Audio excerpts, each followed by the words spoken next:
répondre à cet appel, j'allais dire à cette invitation, j'allais même dire à ce dîner. Nous vous avons conviés à cet événement pour la simple raison que nous voulons que vous connaissiez mieux, en tout cas, cette entité qui vous a appelé ce soir. Daylight Africa Week est un projet, en tout cas, que des Africains ont initié, des Sénégambiens, j'allais dire, qui ont interrogé leur passé et qui se retrouvent aujourd'hui vers leur présent. Des Sénégalais de souche, mais des Gambiens de souche sont venus se retrouver pour aller à la recherche de leurs parents, d'où est-ce qu'ils viennent. Alors, après plusieurs années de recherche, ils se sont sentis très sénégalais, ils sont revenus au Bercail pour en tout cas voir qu'est-ce qu'ils peuvent faire pour aider cette Afrique-là. Donc, sans plus tarder, nous allons appeler M. Dramé, qui va me rejoindre ici pour vous donner le contexte de ce projet-programme. Général, Cheikh Moussa Dramé, le coordinateur local donc, qui s'appelle Michiou Olaoui, également les pèlerins qui sont venus avec eux, mais également les journalistes, vous qui êtes venus et chers invités. Je commencerai mon propos en parlant de Cheikh Moussa. Et la seule chose, ou la première qui me vient à l'esprit, c'est lorsque j'ai eu la chance d'aller à New York et de découvrir des élèves juifs qui sont venus dans une école musulmane, islamique, pour faire la réflexion. Je crois que ce contact-là a été quelque chose d'extrêmement important. C'est un peu pour camper le personnage et vous montrer que c'est quelqu'un qui a mis la paix au cœur de son action. D'ailleurs, ce n'est pas pour rien qu'il avait inventé Peace December, qui est une des organisations les plus dynamiques dans la recherche de la paix à Harlem, mais également partout dans le monde, puisque Peace December est présent au moins sur les 5 continents. Daylight Africa Tour, c'est une idée qui a germé il y a très longtemps, il y a environ 5 ans, 6 ans. Et pendant ces 6 ans-là, on allait le faire, on n'allait pas le faire. Est-ce que ce serait possible de le faire? Est-ce qu'il y a des gens qui seraient intéressés? Il n'a jamais lâché l'affaire. Il s'est battu, il a continué à accompagner l'espoir de son équipe et de sa famille également qui est autour de lui,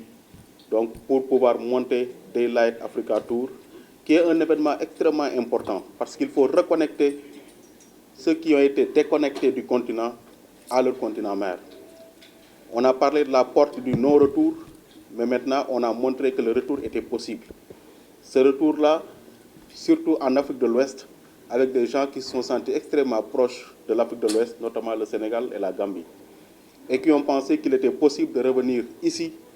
de refaire le chemin inverse, et pourquoi pas d'engager également, parce que ce n'est pas simplement faire de la visite, mais également voir quelles sont les perspectives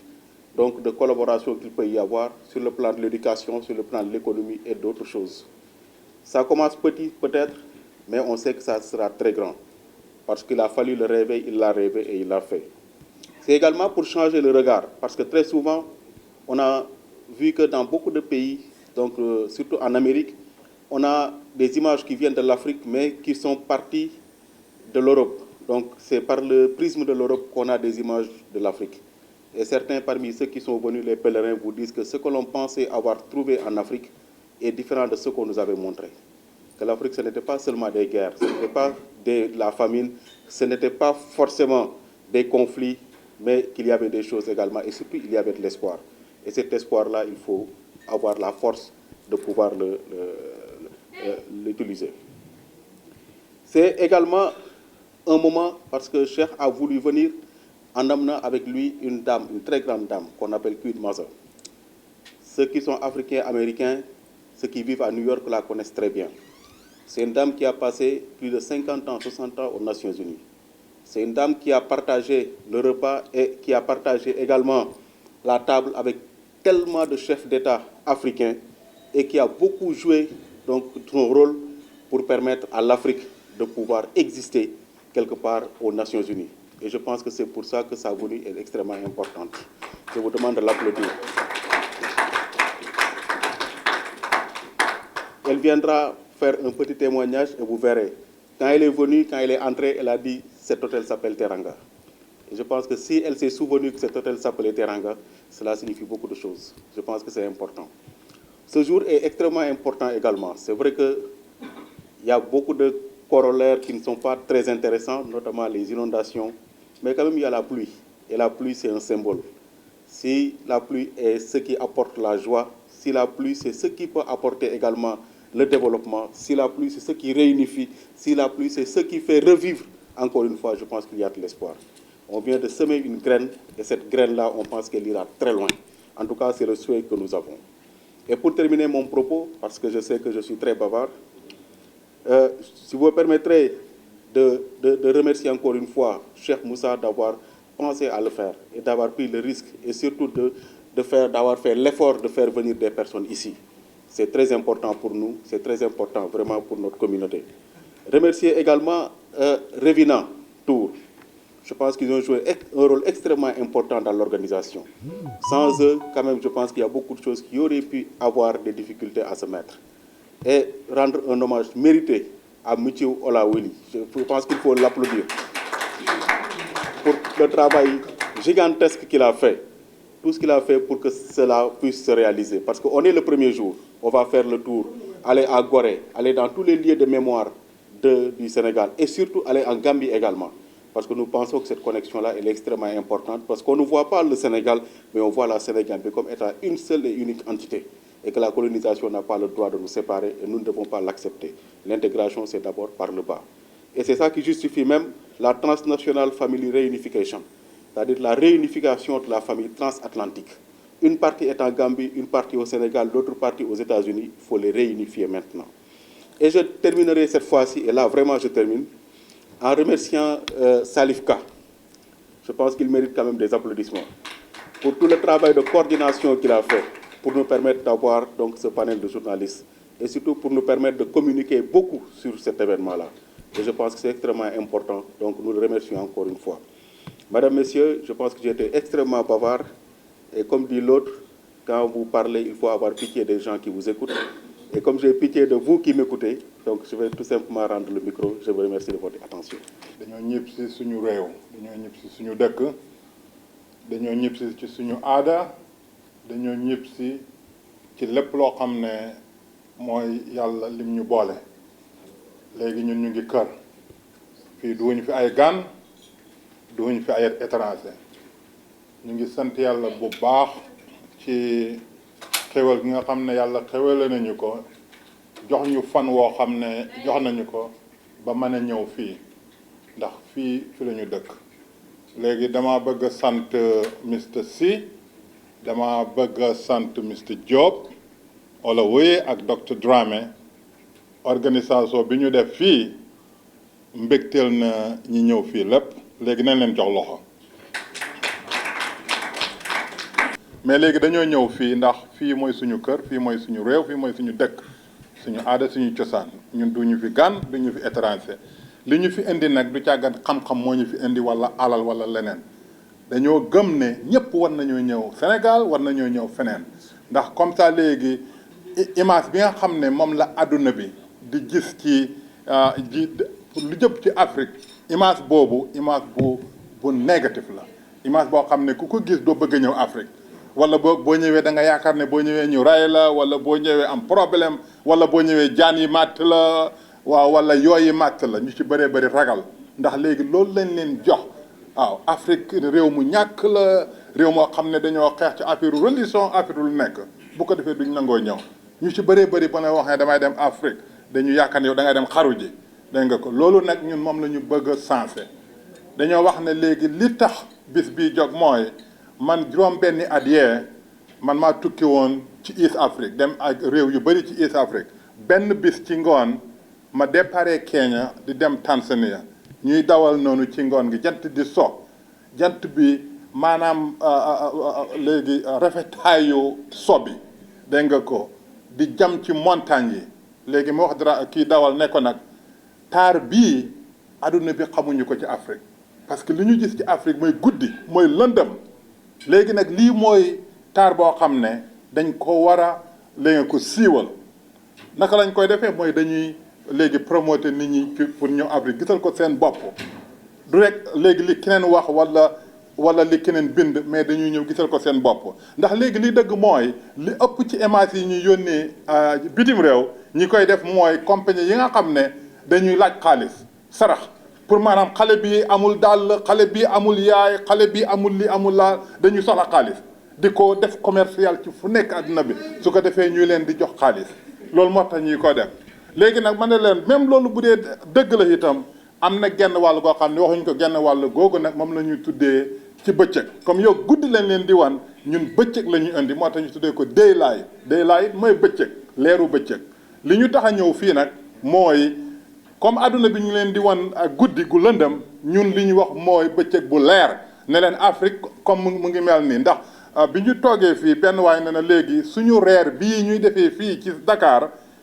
wuutewul ak reer boo xam ne ñu ngi ko doon defee New York ma ne ko amul benn wuute li ñu wuute rek mooy adresse fii Dakar la fee New York mais amul benn place bi rafet na comme New York rafet na comme Paris rafet na comme ñëpp nit ñi xam-xam beeg la lépp loolu na ñu ci bëri xamuñu ko li ñu gëm mooy ba demee dégg nga ko fee jaan màtt la wala yooyu màtt la wala boo ñëwee indee fi war budul jeex ak yooyu loolu nag ñun moo ñu tax a jóg ñëwuñu pour dañu ëpp xam-xam dañu ëpp alal lenn wala ñu gën kenn dañoo xam ne daal ñun fii nit ñi war nañ fee ñëw su ko defee ñoom ñu comprendre li nga xam ne war nañ koo comprendre su ko defee guddi gi leen di wan ñu xam ne kat am na bëccëg loolu moo ñu fi indi suñu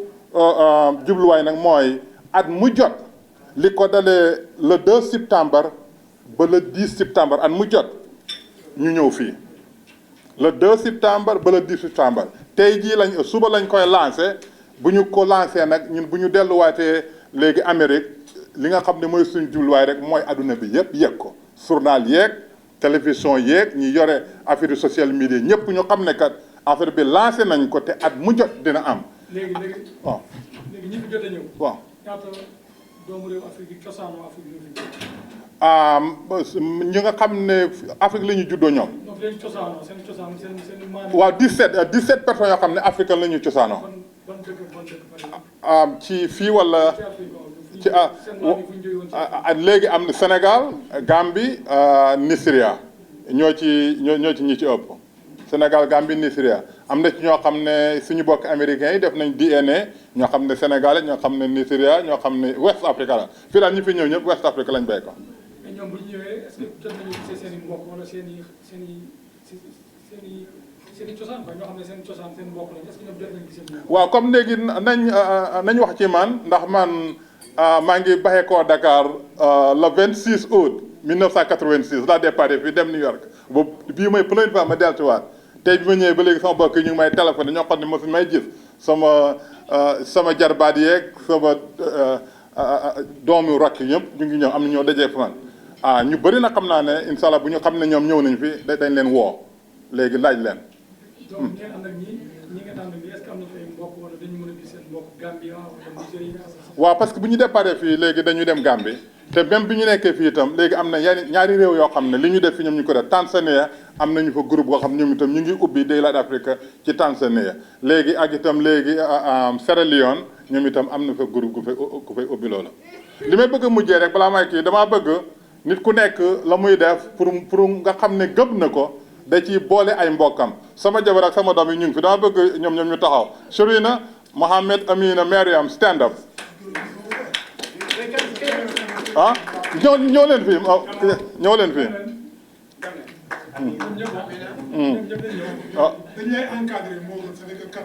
waaw ñëpp wala ok. ñëw ok Mariam come here. kii mooy suñu doom bu njëkk 25 la am Mohamed 24 Mariam 22. sama jabar ak man école islam la ñu ubbi fee ñu ngi ko léegi 2001 ba léegi ji ci lañ ko suñu xale yëpp ci suñu école bi la ñu commencé bis bu njëkk bi ba nit ñu léegi jeexal léegi ñoom ñëpp léegi am nañu liggéey yu baax ay manager lañ ci fi ñu liggéeyee am nañu seen baccalauréat léegi ñu ngi dem ci seen def seen master yi waaw pour ba léegi ngeen xam rek la ñu léegi man li may def gëm naa ko bi may première fois ñu ñëw fi ok thank you dañ lekk ceebu jën non non moom ceebu jën ceebu yàpp ñoom xam nañ ko sama jabar léegi Justice Mohammed suñu bokk léegi américain la bis bi nga xam ne ñun ci lañu ko yëgal ne ñu dal billet mu jënd billet ci même jour bi la jënd billet ñëw ñii ñëpp ñu ñëpp New York lañ bàyyi ko jërë ngeen jëf kon léegi ma teeraru ne moom moo fondé African American Women in Cinema passé na 20 ans am na ko képp koo xam ne bépp koo xam ne ci New Jersey moo Queen Mada ñoom ñooy liggéey bi mu yëgee loolu la na léegi comme Queen Mada dafay dem moom dana ànd ak moom léegi ñetti laaj yi mu laaj bu njëkk bi ndax ñun ñi ñëw lan moo ñu wax fan lañ bàyyi ko ñi nga xam ne Afrique la ñu juddoo ñoom xam nañ fa ñu bàyyi ko ñi nga xam ne américain la ñoom def nañu seen li ñuy wax DNA mooy ADN def nañ ko xam pourcentage bu nekk ak ci réew wala gox bu mu nekk ñii ñëpp ñi fi ñëw ñëpp ñu ngi Afrique de l'Ouest dégg nga ko la ñu bàyyi ko ñaareel bi mooy suñu naka la ñu gisee bi ñu ñëwee léegi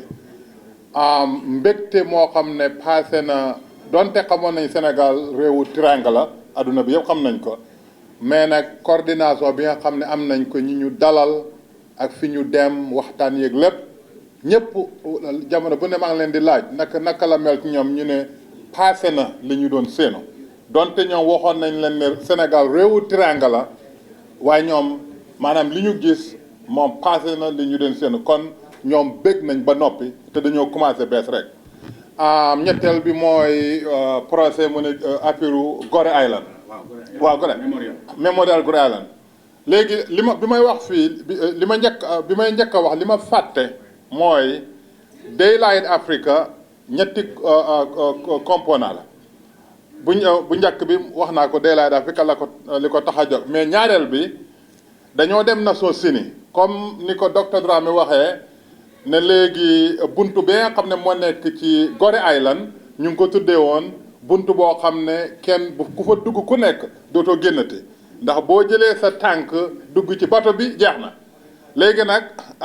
fukki at yi passé léegi ambassade yi baxe ko ci réewu caribien yi ñëpp ak boole ko ambassade africain yi ñu ne nag léegi bunt bii ñu wax ne bunt boo xam ne ku fa dem doodu ñëwati ñun dañu wax ne du dëgg loolu lañ gëmoon mais amul léegi ñoom ñu créé di liggéey ak UNESCO créé benn kii ca Nations Unies benn status bu mag ñu tuddee ko the Ark of Return comme li ñu wax ne amutoon ñëw léegi ñu ne kat kii moo wane ne ñi demoon danañ ñëw ñun bi ñu ñëw fii lu passé ñu dem Nations Unies ñu ne léegi juróom-ñaar la ñu soxla juróom-ñaar yooyu incha allah ku ko ci soxla man ñu dina la ko yónnee juróom-ñaar yooyu li mu wax mooy képp koo xam ne africain nga moo xam génne leen la foon ci affaire njaam mi wala boo ku mel ni man la nga dem bitim réew yàgg fa wala keneen képp koo xam ne africain nga daal am nga droit ci li nga xam ne moom la africain yi nekk Afrique même droit dégg nga ko bu fekkee am nga xaalis bëgg a jënd kër ñu jàppale la ko comme léegi ku nekk Dakar bëgg a jënd kër bu fekkee da ngaa bëgg a am jabar wala jëkkër loolu lépp dañoo bëgg daal li nga xam ne lépp affaire yu njaam mi daggoon na ko ñu léegi fasaat ko li nga xam ne ñàkkoon nañ ko ñu dellu amaat ko li nga xam ne xañoon nañ leen ko léegi ñu dellu indiwaat leen ko juróom-ñaari mbir la yoo xam ne bind nañ ko journaliste bu ko soxla nañu contacter wala mu ko docteur Dramé dina leen ko wax léegi kon mooy tontu ñetti laajte yooyu jërëjëf. Aujourd'hui, notre fierté serait que tous les Afro-Américains puissent venir investir en Afrique, détenir des parts de marché importantes et ne pas laisser ça à ce qu'on peut appeler les colons. C'est quelque chose qui nous fait un peu mal. Et cette initiative-là ouvre une porte par rapport à l'investissement afro-américain entre l'Afrique et l'Amérique. Et le Sénégal est la porte de l'Afrique. C'est pour cela que nous sommes très contents de vous accueillir ici. Et nous espérons qu'après votre séjour, vous allez découvrir des choses qui vont vous permettre, des niches d'investissement peut-être, qui vont vous permettre de vous dire qu'effectivement, votre pays, c'est l'avenir et que l'histoire peut être refaite grâce à vous et en notre compagnie. Je vous remercie.